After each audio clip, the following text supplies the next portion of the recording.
The last time I saw Claire was 30 years ago. She was standing in the parking lot of our high school, crying, and I drove away.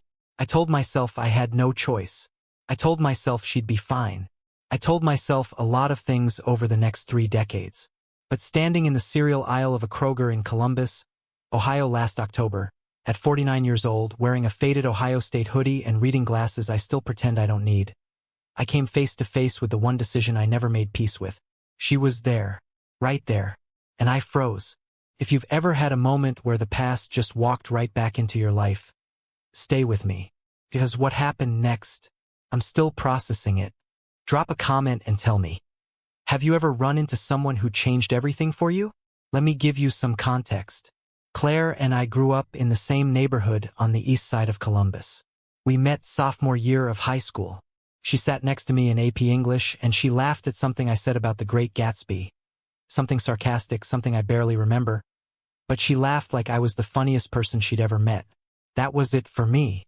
We dated all through junior and senior year.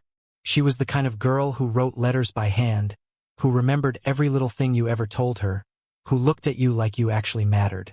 I was 18 and I had no idea what I had. That last year of high school, I got a baseball scholarship to a school in Florida. Full ride. My family didn't have money. There was no real choice. At least that's what I told myself. Claire wanted to figure it out together. She talked about going to a community college nearby, transferring, making it work. She was willing to try. I wasn't. I broke up with her 2 weeks before graduation. No long conversation. No real explanation. I just ended it. And I drove away from that parking lot and I didn't look back. Not once. For years, that decision sat somewhere in the back of my chest. Not front and center. Just there. A small stone I carried. I got married at 30 to a woman named Susan. We had 2 kids. A son who's now 20 and a daughter who's 17.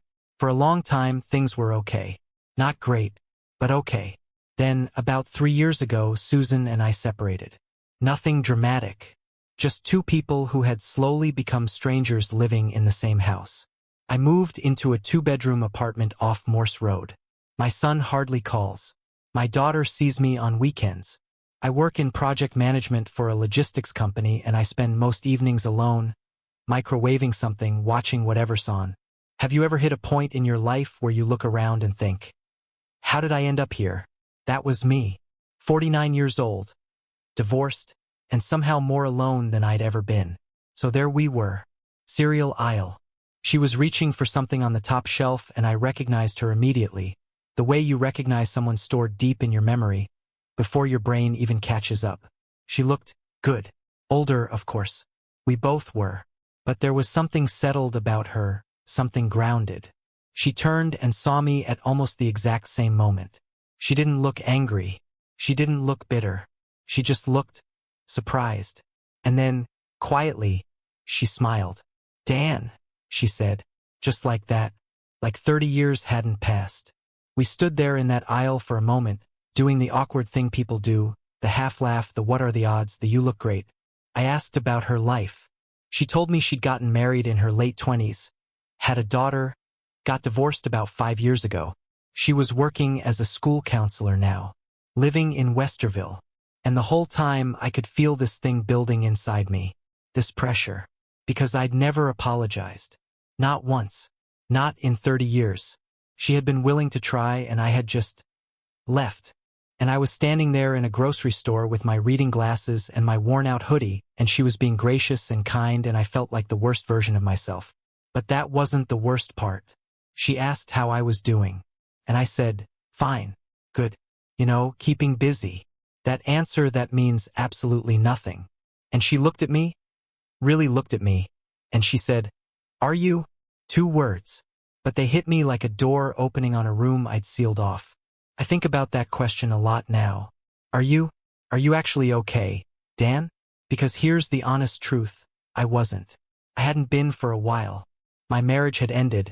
My kids were growing up and growing away. My father had passed 2 years ago and I never really grieved it properly. And I'd been going through the motions of a life that felt like someone else's. I wonder, have you ever had someone ask you something so simple that it cracked you wide open? Sometimes the simplest questions are the most dangerous ones. We ended up getting coffee. Right there in the Kroger Starbucks. Not romantic, not cinematic, just two middle-aged people sitting at a wobbly table near the floral display.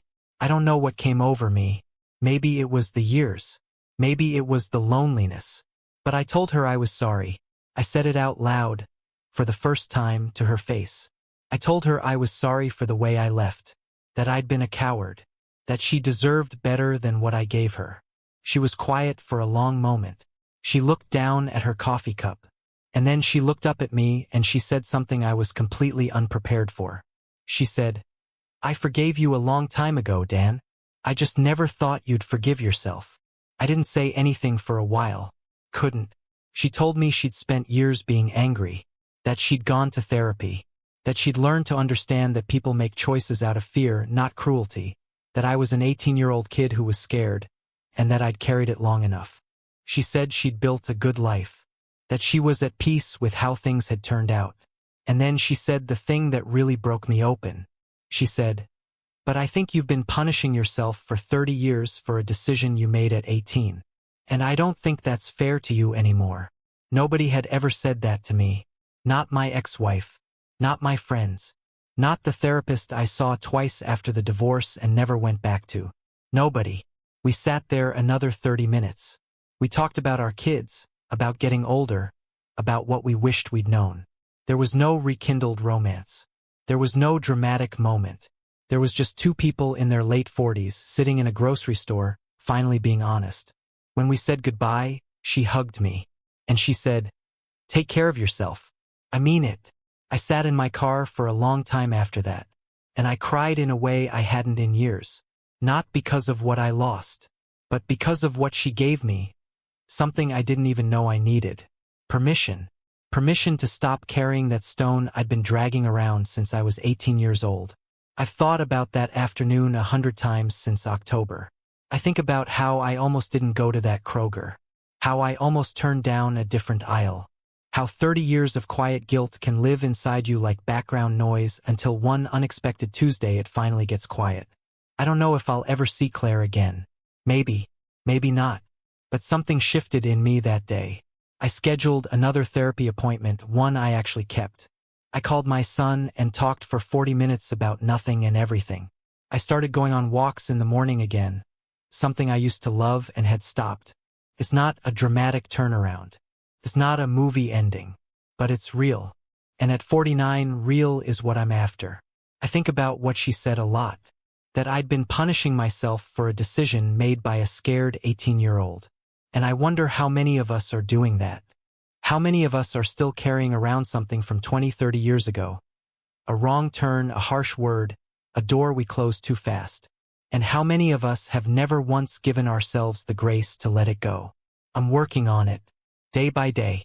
That's all I've got. If this story touched something in you, something you've been carrying, someone you never got to say sorry to, a version of yourself you haven't forgiven yet, I'd love to hear about it in the comments. You don't have to share everything. Just know that you're not alone in it. And if you believe it's never too late to put down something heavy, consider subscribing for more stories like this. Every week I come back here and try to tell the truth about what it means to be human in midlife. Because I think we need more of that. Take care of yourselves. I mean it.